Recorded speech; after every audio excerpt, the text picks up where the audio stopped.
السلام عليكم. تفاصيل ورطة النصر مع كاسترو، ومفاجأة إيقاف رونالدو، وموعد عودة متروفيتش، والدبابة البلجيكية تقترب من الانتقال لنادي الأهلي السعودي، ولاعب برشلونة على حساب الهلال، ومحاولات من النصر للتعاقد مع مدرب مانشستر سيتي غوارديولا. إذا ما كنتم عارفين، أعلن نادي النصر غياب مدرب الفريق كاسترو عن 4 مباريات بسبب إجراء المدرب عملية جراحية. ومن ضمن هذه المباريات مباراة النصر والخليج في نصف نهائي كأس الملك، البطولة الوحيدة المنافس عليها النصر في الموسم الحالي. سيقود الفريق خلال هذه المباريات مساعد كاسترو في تور.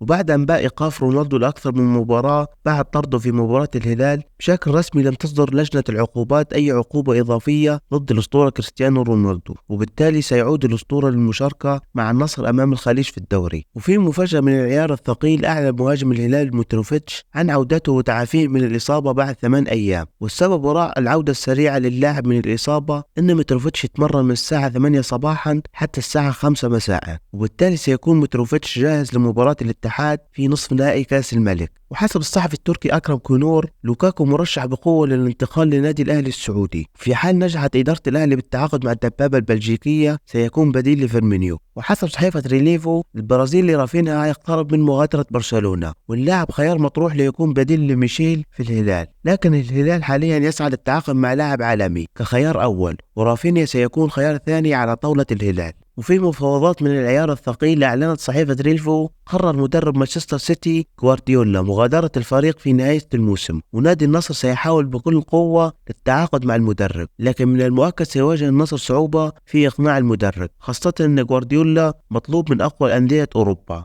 وبس اكتبوا لي رأيكم في التعليقات، ولا تنسوا اللايك والاشتراك. في أمان الله.